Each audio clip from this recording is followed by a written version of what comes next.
آگے اس کی حکمت کیا ہے؟ لیذکروا اسم اللہ، تاکہ لوگ اللہ کا نام لیں، علی ما رزقہم، ان جانوروں پر جو اللہ نے ان کو دیے ہیں، من بہیمۃ الانعام، یعنی وہ جانور جو چوپائے ہیں۔ بہیمۃ الانعام کا پہلے میں اس کی ڈیٹیل میں بیان کر چکا ہوں۔ بہائم یعنی جانوروں کو کہا جاتا ہے، انعام چوپایوں کو۔ تو جانور جو چوپائے ہیں، یعنی اور چوپایوں سے بھی مخصوص چوپائے مراد ہیں، 4 قسم کے جانور۔ تو اللہ تعالیٰ کہتے ہیں ہم نے ہر امت کے لیے یہ مخصوص قسم کے جانور قربانی کے لیے بنائے ہیں، تاکہ یہ لوگ ان جانوروں پر جو اللہ نے ان کو بطور رزق کے دیے ہیں ان پر اللہ کا نام لیں۔ فَإِلَٰهُكُمْ إِلَٰهٌ وَاحِدٌ، پس تمہارا معبود ایک ہی معبود ہے۔ فَلَهُ أَسْلِمُوا، اسی کے لیے فرما بردار بنو۔ اسلم یسلم، اسلامن کا معنی اپنے آپ کو سپرد کر دینا، یعنی اسی کے سپرد رکھو اپنے آپ کو۔ وَبَشِّرِ الْمُخْبِتِينَ، اور اے نبی آپ خوشخبری سنا دیجئے سر جھکانے والوں کو۔ اخبات کا معنی ہوتا ہے اخبتوا الی ربہم، پہلے یہ لفظ گزر چکا ہے، کسی کے سامنے سر جھکا لینا، مکمل اپنے آپ کو اس کے حوالے کر دینا۔ الذین، یہ سر جھکانے والے وہ لوگ ہیں، اذا ذکر اللہ، جب ان کے سامنے اللہ کا تذکرہ کیا جائے، اللہ کا ذکر کیا جائے، وجلت قلوبہم، ان کے دل گھبرانے لگتے ہیں، والصابرین، اور یہ صبر کرنے والے ہیں، علی ما اصابہم، ان مصیبتوں پر جو ان کو پہنچتی ہیں، والمقیم الصلاۃ، اور یہ نمازوں کو قائم رکھنے والے ہیں۔ اصل میں تھا والمقیمین، لیکن جب اس کو نماز کی طرف مضاف کر دیا تو نون گر گیا، تو مقیمین الصلاۃ کو پڑھتے ہیں مقیم الصلاۃ۔ وَمِمَّا رَزَقْنَاهُمْ، اور جو رزق ہم نے ان کو دیا ہے اس میں سے، ينفقون، یہ خرچ کرتے ہیں۔ والبدن، عربی میں بدنہ کی جمع بدن آتی ہے، یہ اونٹ کو کہا جاتا ہے، بڑے جانور کو۔ دیگر ائمہ کے نزدیک اس کا اطلاق صرف اونٹ پر ہوتا ہے، احناف کے نزدیک اس کا اطلاق اونٹ اور گائے دونوں پر ہوتا ہے، یعنی بڑا جانور۔ آپ نے سنا ہوگا کہ یہ جو طواف زیارت کسی سے ناپاکی کی حالت میں ہو جائے تو بدنہ لازم ہے اس کے اوپر، یہ لفظ سنا ہوگا، یعنی اونٹ یا گائے لازم ہے۔ اور دم چھوٹا، جب کوئی جنایت ہوتی ہے تو دم لازم آتا ہے، یعنی دم سے مراد چھوٹا جانور لازم آتا ہے، بکرا یا دمبا۔ والبدن، اور جو بڑا جانور ہے، جعلناہا لکم، ہم نے بنایا ہے اس کو تمہارے لیے، من شعائر اللہ، اللہ کے شاعر میں سے۔ شاعر کیا مطلب؟ وہ چیز جس کو دیکھ کے اللہ یاد آ جائے، جو اللہ کی گویا علامت بن جائے، یعنی اللہ کی یاد کو زندہ رکھنے کا، اللہ کی یاد کو باقی رکھنے کا، اللہ کا تذکرہ رکھنے کا ایک ذریعہ بنایا ہے ہم نے ان بڑے جانوروں کو۔ تفسیر میں ڈیٹیل آئے گی انشاءاللہ۔ فَإِذَا وَجَبَتْ جُنُوبُهَا، وجب یجب وجوباً کا معنی واجب ہونا، ثابت ہونا۔ جنوب جم کی جمع ہے، جم کہتے ہیں پہلو کو۔ فَإِذَا وَجَبَتْ جُنُوبُهَا، اب لفظی ترجمہ تو یہ ہوگا جب اس بڑے جانور یعنی اونٹ کا پہلو ثابت ہو جائے۔ تو یہ اصل میں کنایا ہے، جب اونٹ کو آپ نہر کرتے ہیں اور وہ دھڑام سے زمین پہ گرتا ہے تو اس کا پہلو زمین پہ ثابت ہو جاتا ہے، یعنی زمین پہ گر جاتا ہے۔ تو اس کا ہم لفظی ترجمہ کریں گے جب وہ پہلو کے بل گر پڑے، اور یہ کنایا ہے موت سے، یعنی جب وہ مر جائے۔ فَكُلُوا مِنْهَا، تو اس میں سے خود بھی کھاؤ، وَأَطْعِمُوا الْقَانِعَ، اور ان لوگوں کو بھی کھلاؤ جو قناعت کرنے والے ہیں، یہاں قناعت سے مراد ہے مانگتے نہیں ہیں۔ وَالْمُعْتَرْ، اعترار، وہ فقیر جو ظاہر کرتا ہو اپنے فقر کو، تو یعنی جو مانگ کے بتاتا ہو کہ میں فقیر ہوں، یعنی نہ مانگنے والے فقیر کو بھی دو اور مانگنے والے فقیر کو بھی دو۔ كَذَلِكَ سَخَّرْنَاهَا لَكُمْ، اس طرح ہم نے اس کو مسخر کر دیا ہے تمہارے لیے، لَعَلَّكُمْ تَشْكُرُونَ، تاکہ تم شکر ادا کرو۔ لَن يَنَالَ اللَّهَ لُحُومُهَا، نَالَ يَنَالُ نَيْلًا، نیل کسی چیز کو حاصل کرنا، کئی بار یہ لفظ آ چکا ہے۔ لحم گوشت کو کہتے ہیں۔ لَن يَنَالَ اللَّهَ لُحُومُهَا، نہیں پہنچتا ان جانوروں کا لحم اللہ تعالیٰ کو، گوشت نہیں پہنچتا۔ ولا دماؤها، دم کی جمع دماء آتی ہے، دم خون کو کہتے ہیں، اور نہ ان جانوروں کا خون پہنچتا ہے۔ ولیکن، لیکن، ینالہ، اللہ کو پہنچتا ہے، التقوی منکم، تمہاری طرف سے جو تقوی ہے، جس تقوی کے جذبے سے تم نے قربانی کی ہے وہ جذبہ پہنچتا ہے۔ کذالک سخرھا، اس طرح سے اللہ نے ان جانوروں کو مسخر کر دیا، لکم، تمہارے لیے، لتکبروا اللہ، تاکہ تم اللہ کی بڑائی بیان کرو، علی ما ہداکم، اس راستے پر جو اللہ نے تم کو سکھایا، یعنی اس ہدایت پر جو اللہ نے تم کو دی ہے، اللہ نے جو تم کو توفیق دی ہے، اس توفیق پر تم اللہ کی کبریائی بیان کرو۔ وَبَشِّرِ الْمُحْسِنِينَ، اور اے نبی آپ خوشخبری سنا دیجئے اچھا عمل کرنے والوں کو۔ اچھے عمل میں اخلاص بھی داخل ہے، اس لیے بعض لوگوں نے کہا اخلاص کے ساتھ عمل کرنے والوں کو۔ ان اللہ، بے شک اللہ تعالیٰ، یدافع، دفاع کرے گا، عن الذین آمنوا، ایمان والوں کی طرف سے، یعنی مشرکین کے شر کو، ان کی آزمائشوں کو دور کرے گا۔ دفاع دفاع عن فلان کا مطلب ہوتا ہے فلاں کی طرف سے دفاع کرنا۔ دفاع سے نکلا، دفاع کہتے ہیں دور کرنا، اردو میں بھی کہتے ہیں نا دفاع ہو جاؤ یہاں سے، تو کسی بھی چیز کو دور کرنا۔ تو اللہ تعالیٰ مشرکین کے شر کو ایمان والوں کی طرف سے دور کرے گا۔ ان اللہ، بے شک اللہ تعالیٰ، لا یحب، پسند نہیں کرتے، کل خوان، ہر خیانت کرنے والے، کفور، اور ناشکرے کو۔ یہ مختصر رکوع تھا، اس کا مختصر لفظی ترجمہ ہو گیا۔ ہم اس کی تفسیر کی طرف آتے ہیں۔ آپ کو پتہ ہے حج کے احکام بیان ہو رہے تھے۔ پچھلے رکوع میں اللہ تعالیٰ نے قربانی کا تذکرہ کیا کہ تمہارے لیے ان چوپایوں کو ہم نے حلال کر دیا، ان پر اللہ کا نام لو، اور حج کے موقع پہ محلھا الی البیت العتیق، ان جانوروں کا جو ٹھکانہ ہے وہ بیت اللہ ہے، یعنی حرم ہے، تو حدود حرم میں ان کو پہنچاؤ، وہاں پر اللہ کے نام پہ ان کو ذبح کرو۔ اور اب اس پر اشکالات ہوتے ہیں۔ ظاہر ہے جانور کا ذبح کرنا بقرعید میں ہو یا حج میں ہو یا عمرے میں ہو، یہ ایک ایسا خلاف قیاس حکم ہے۔ غیر مسلمین اکثر اس پہ اعتراض کرتے ہیں ان جانوروں کا کیا قصور ہے کہ آپ ان کو کاٹ رہے ہو۔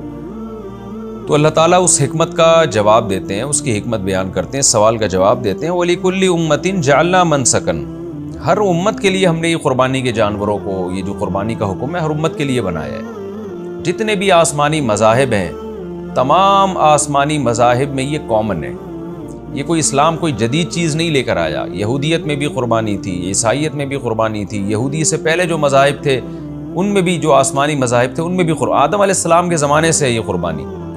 تو کیوں ہے بھائی، اس میں کیا حکمت ہے؟ لِيَذْكُرُوا اسْمَ اللَّهِ عَلَى مَا رَزَقَهُمْ، تاکہ لوگ ان جانوروں پہ اللہ کا نام لیں جو اللہ نے ان کو بطور رزق دیا ہے، یعنی ان چوپایوں پر بھی، بہیمۃ الانعام، وہ جانور جو چوپائے ہیں ان پر اللہ کا نام لیں تو اللہ کی یاد تازہ ہوگی۔ دیکھیے یعنی قرآن نے تو ایک اجمالی بات کی ہے نا، اس کا حاصل یہ ہے کہ یہ جو جانور ہیں یہ بنائے کس نے؟ اللہ نے بنائے۔ یہ جو ملحد لوگ ہیں نا، جو خدا کو مانتے ہی نہیں ہیں، یہ اکثر اسلام پہ اعتراض کرتے ہیں کہ ان معصوم جانوروں کو کیوں کاٹا جا رہا ہے۔ حالانکہ سوال ان سے بنتا ہے، سوال یہ بنتا ہے کہ جتنا آپ کو دنیا میں زندہ رہنے کا حق ہے عقلی لحاظ سے دیکھا جائے تو جانوروں کو بھی اتنا ہی حق ہے دنیا میں زندہ رہنے کا۔ تو سوال آپ سے ہے کہ آپ گوشت کھانے کے لیے بھی جانور کو کیوں کاٹتے ہیں؟ نہیں، آپ کے لیے تو جانور کاٹنا لیگل ہونا ہی نہیں چاہیے نا، اس کو بھی اتنا زندہ رہنے کا حق ہے جتنا آپ کو ہے۔ اگر آپ یہ کہتے ہیں کہ جنگل میں بڑے جانور چھوٹے جانور کو کھا جاتے ہیں تو ہم بھی کھا جائیں گے، تو بھائی جانوروں میں تو اللہ نے عقل نہیں دی ہے نا، اس لیے وہ ظلم کرتے ہیں۔ انسان کے پاس تو کھانے کے 20 طریقے ہیں۔ جو ویجیٹیرین ہیں، جو سبزی کھانے والے لوگ ہیں، کیا وہ زندہ نہیں رہتے؟ ان کی تو عمریں 100 سال ہوتی ہیں، 90 سال ہوتے ہیں، آپ ہندوؤں میں دیکھ لیں۔ تو آپ گوشت کس بیس پہ کھاتے ہیں؟ تو عقل کے لحاظ سے اگر فیصلہ کیا جائے نا تو گوشت کھانے کے لیے بھی جانور کاٹنے کی انسان کو اجازت نہیں ہونی چاہیے کہ بھئی آپ اپنی بہت زیادہ آپ عقل کو استعمال کریں تو اس کی گنجائش ہونی چاہیے کہ کوئی انسان بھوک سے مر رہا ہو تو وہ اپنی جان بچانے کے لیے جانور کو مار دے۔ بہت زیادہ آپ تعویلات اگر کریں نا تو کہ بھئی انسان کیونکہ زیادہ ذہین ہے اور سمجھدار ہے تو وہ جانور کی جان لے سکتا ہے اپنی جان بچانے کے لیے، بہت زیادہ آپ تعویلات کریں، ورنہ تو اصل اصول کے لحاظ سے یہ بھی غلط ہے کہ انسان ذہین ہونے سے کیا ہے، بھئی وہ بھی اتفاق سے پیدا ہوا، گدھے گھوڑے بھی، آپ بھی اتفاق سے پیدا ہو گئے۔ نظریہ ارتقاء کا کہ آپ نتیجے ہو تو سب اتفاق ہے، تو آپ کو جب ایک عقل ملی ہوئی ہے تو آپ اپنی جان بچانے کے لیے دوسرے کو کیوں مار رہے ہو؟ جیسے ایک انسان اپنی جان بچانے کے لیے دوسرے انسان کو نہیں مار سکتا، اس لیے کہ دونوں کو زندہ رہنے کا برابر کا حق ہے، یہی اصول اپلائی ہوتا ہے انسان اور جانوروں پر بھی۔ انسان اپنی جان بچانے کے لیے اسی اصول کے تحت جانور کو بھی نہیں مار سکتا کیونکہ دونوں کو زندہ رہنے کا برابر حق ہے۔ لیکن ہم پھر بھی تعویل کر لیتے ہیں، ہم کہتے ہیں چلو جی جب دونوں کی موت پہ بنے گی تو پھر انسان کو فضیلت ہے کہ وہ زندہ رہے اور جانور کو مار لے۔ لیکن زبان کے چٹخارے کے لیے اور کباب برگر کھانے کے لیے پھر مارنا کہاں سے حلال ہو گیا؟ کروڑوں کا بزنس کرنے کے لیے جو میکڈونلڈ والے کر رہے ہیں اور دوسرے KFC کے برگر کی جو کمپنیاں ہیں وہ لوگ کر رہے ہیں، ان کے لیے کہاں سے حلال ہو گیا؟ تو اصولی طور پر عقل سے اگر آپ دیکھتے ہیں تو جانور کاٹنا جائز ہونا ہی نہیں چاہیے، ظلم ہے یہ۔ ہم کیوں کاٹتے ہیں؟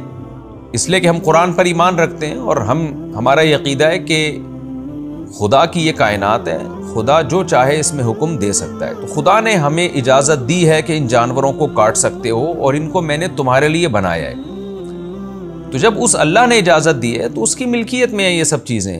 اب اگر ہم اس کی پرمیشن سے کاٹیں گے تو یہ ظلم نہیں ہوگا، اب یہ ظلم نہیں ہوگا، کیونکہ جس نے بنایا ہے وہ ویسے بھی تو موت دے سکتا ہے نا، وہ تو صبح شام زندگی بھی دیتا ہے، موت بھی دیتا ہے۔ تو اس نے ہمارے ہاتھوں کہہ دیا کہ تم ذبح کرو اس کو، تمہارے ہاتھوں اس کی موت ہے اور تمہارے فائدے کے لیے میں کہہ رہا ہوں۔ تو جو اسلام کو، یہودیت کو یا عیسائیت کو فالو کرتے ہیں ان کے پاس تو ایک دلیل ہے کہ خدا نے ہمیں آسمانی کتابوں میں اجازت دی اور ہمارا ایمان ہے کہ یہ خدا کی نازل کردہ کتاب ہے اور اس پر ہمارے پاس دلائل ہے۔ تو اب یہ فلسفہ آپ کی سمجھ میں آئے گا نا تو پھر یہ بات خود بخود سمجھ میں آئے گی کہ پھر اللہ جیسے انسانوں کی خوراک کے لیے ان کو اجازت دیتا ہے ان جانوروں کو کاٹ سکتے ہو، اللہ اپنی یاد تازہ رکھنے کے لیے بھی آرڈر دے سکتا ہے کہ تم قربانی دو، ان جانوروں کو کاٹو، یہ بتانے کے لیے کہ جب خدا حکم دے گا تو ہمیں گوشت کی ضرورت نہ بھی ہو ہم پھر بھی کاٹیں گے ان کو، اس لیے کہ ہم اللہ کے حکم کے سامنے اپنے سر کو جھکانے والے لوگ ہیں۔ وبشر المخبتین میں یہی اشارہ ہے، آگے آ رہا ہے، لیکن جو سر کو جھکاتے ہیں ان کو خوشخبری سنا دیں۔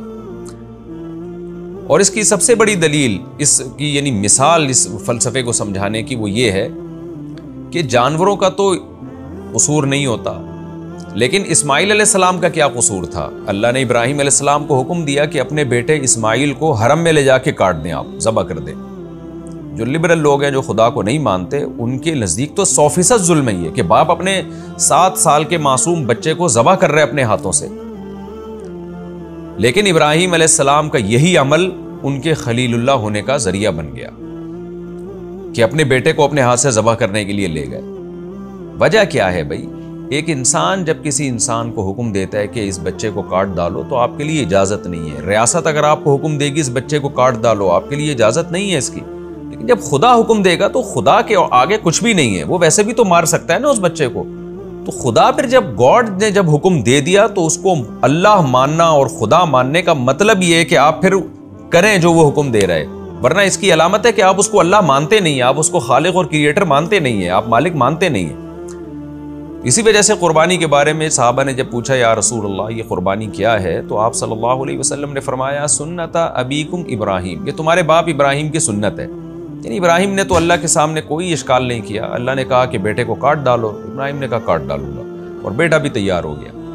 تو اسی کو یاد تازہ کرانے کے لیے جانوروں کو ذبح کیا جاتا ہے کہ ہمیں ان پہ بھی ترس آتا ہے، ہمارا دل نہیں کرتا ان جانوروں کے گلے پہ چھری چلائیں، ہمارا دل نہیں کرتا اس کو نہر کریں۔ ابھی ایک صاحب آئے، اونٹ پالا ہوا تھا، ان کو اتنی محبت ہو گئی، کہتے ہیں جس دن میں قربانی والے دن اس کو ذبح کر رہا تھا، نہر کر رہا تھا، میں نے کہا اللہ اگر تیرا حکم نہ ہوتا میں اس کو کبھی نہر نہ کرتا، تو نے مجھ سے قربانی مانگی ہے کہ اپنی محبوب چیز اور اللہ کا حکم، تو اللہ کا حکم زیادہ محبوب ہے، یہ مخلوق زیادہ محبوب ہے۔ تو جب ہمیں اللہ کا حکم محبوب ہے تو پھر ہم ان جانوروں پہ اللہ کا نام لیتے ہیں، اور اللہ کا نام لینے میں بھی یہ حکمت ہے، بسم اللہ اللہ اکبر پڑھ کے جو ذبح کرتے ہیں تو اشارہ کر رہے ہوتے ہیں بھائی ہمیں یہ جانوروں پہ حکومت نہیں ہے کہ ہم ان کی گردنیں کاٹیں، جتنا ان کو زندہ رہنے کا حق ہے ہمیں بھی ہے، لیکن اس خدا کے نام سے ہم ان کو کاٹ رہے ہیں، یہ بتانے کے لیے کہ ہم اس کے حکم کے پابند ہیں، اس کی پرمیشن نہ ہوتی ہم نہ کاٹتے۔ یہی وجہ ہے کہ جہاں پرمیشن نہیں ہے وہاں نہیں کاٹتے۔ صحابہ